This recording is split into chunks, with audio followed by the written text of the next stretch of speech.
Yeah, I think getting back from break, it's good for us to really have this week to prepare for conference play. So we're working on a lot of the fundamental stuff, and then we're putting in a lot of new stuff as well to get ready for conference. So just a combination of both.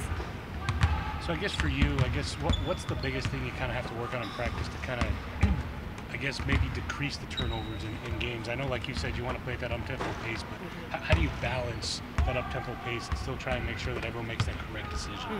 Yeah, and it's just that decision-making and just continually putting them in those situations and scenarios in practice, and repeating them over and over again. And obviously, you have to perform in the game, but that's an area that we definitely want to cut down on going into conference play. And I know obviously it's tough to kind of see those turnovers, but the fact that they're so unselfish, is that kind of good as a coach to kind of know that they're still trying to find that extra pass right now? Yeah, and that's something we'll continue to do. I think we definitely have an unselfish group, and it shows by our assists and where we're ranked nationally in assists, and sometimes we even overpass. So that's something we're trying to reel in a little bit and go ahead and go up with the shot. Last one for me. I guess just I know everyone's been talking about Brittany, but I guess can you just kind of speak to what Kristen's been able to do just in terms of her consistency and kind of getting a little bit better each game? Yeah, well, I think with her, we're able to move her around a little bit because we have more talent around her this year, so she doesn't just have to play the point guard position for us, and we like that. We like being able to play her at the 1 and the 2. And then just her defensive ability, she continues to grow in that area. Her speed and quickness is as good as anybody in the conference. Is it kind of tough for you to some extent to kind of evaluate what your team's done the last few games since you've been blowing out these opponents? Yeah, we really dissect the film with great detail, I guess, if you will. So we're still able to learn and grow from those. It's nice to be able to breathe in some of these wins, and hopefully we can do some of that in conference play. But just really excited with where we're at now. We got to finish. We have one more non-conference game here. We've got to finish and finish strong, and that's been the theme here since we got back from Christmas as well. We want to go into conference play undefeated with our Big 12 home opener coming on Friday the 3rd. We're looking forward to a really, really big crowd that night and really incredible atmosphere here. Do you expect there to be a big adjustment for your team once you get to conference play and that kind of level of opponent just increases heavily? Yeah, certainly. Everybody's got to step it up when conference play starts, and we're no different. And everybody's telling their teams that across the conference, and you just have to. The physicality, the toughness, the demands on your body, the travel, but everybody's going through the same thing. So it becomes, who's able to handle that, and also who's able to perform on game day best. Doubleheader for you guys with the men on Sunday. Is that something that both programs have been actively trying to put together and get those 2 games on the date together? Yes, scheduling is like a jigsaw puzzle for all programs, and when we end up having a doubleheader, both programs are very good at working together with that. We're excited about it. Men's basketball is open to the idea as well. It really helps us. We benefit probably most from it. Coach Beard has been awesome about that, and we're really looking forward to having what we consider a true doubleheader on Sunday, with us playing at noon and then playing at 3.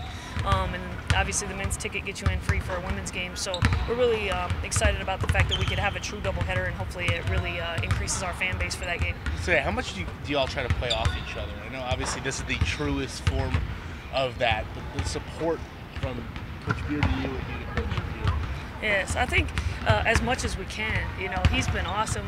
His staff is awesome. They're very supportive. We consider each other friends, and only my short time here. So I think it's just it's really nice to have that camaraderie amongst members of the coaching staff, and to be able to just play off of one another. He's at most of our games if he's in town. His team's here a lot, and we like to return that as well. And then you've had what seems like 3 years in comparison to the past couple weeks in terms of scouting UTSA. What have you seen? Yes, it does seem like we had a lot more time. And with them, they're a team that likes to get up and down. They have a couple freshmen that are performing at a high level for them.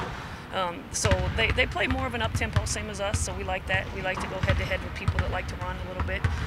But it's a team that has played some non-D1s and mixed in some D1s, but certainly we know we have a bullseye on our back. We're undefeated. Teams coming in here. We're one of the bigger games, if not the biggest game on their schedule, and we've got to play like that. We've got to finish it off. How quickly after a longer layoff do you find out whether or not your team is ready? I think it's pretty immediate. You know, we came back on the 26th for practice, and you could just feel the energy and the excitement in the gym. They've not wavered. We're getting votes in both the AP and the coaches top 25 for the first time in a while, and you know, starting to get a little bit of national attention.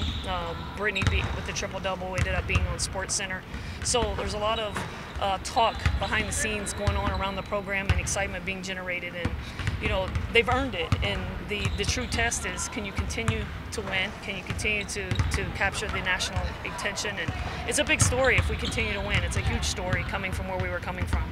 The classic thing is always, hey, we don't listen to things. Hey, we don't listen to things. Hey, it's just us. But can you tell a little bit of energy gets pumped in when you see yourself in that AP top 25, even if it's just receiving votes? Yeah, you know, I'm a little opposite on that. You know, I think with modern day and social media and all of our players having access to that, we don't really downplay it. We don't hide behind it. We talk about it. We want them to be in the top 25. You know, we want that national exposure for our program, and deservingly so. So when they get that attention, we're the first ones sending it to them and letting them know about it and telling them, okay, now we have to continue to work. We have to continue to do all the little things, because that's going to be a big separator here very quickly. It means a lot to see our names up there and to see that we're getting votes, and it really just spurs us on to get up there and get more votes. And so I think it was just really good because we've been working really hard, but also we know that we have so much more to do. So, what's the last kind of things you want to see from the team before Big 12 really starts? I would want to see another solid game, like turnover-wise, pace-wise as well. Just taking care of the ball and fixing those little things. So. Is it kind of hard to evaluate y'all's success when you're just blowing out these teams? Is it kind of tough to pinpoint things that y'all need to improve on when you're having those results with those huge margins? Yeah, well, Coach Marlene does a good job of setting goals for us, like against teams, especially when our margin of victory is a lot larger. We know that we have to fine-tune like certain details and stuff like that, like our special teams goals and stuff like that. So that helps get us ready for conference play. I know everyone's been talking about your triple-double and kind of all that, but I guess can you just kind of speak to what Kristen's been able to do kind of under the radar, even after being the Big 12 kind of freshman of the year? Yeah, so Kristen's doing a great job. I think she's really stepped into the facilitator role, and she's also taking really good shots. She has really good shot selection. Her assists are amazing, and just her pace as well. She's still super hard to guard up and down the floor, and it pushes our pace as well, and so in transition, that's crucial. In terms of being up-tempo, I guess, how have you all tried to balance in practice making sure that you make the correct decision so you're not turning the ball over as much? Yeah, so in practice, to get ready for game speed and stuff like that, we go game speed the whole time. Get lots of reps in full speed so that we make the decisions when it comes time to game time.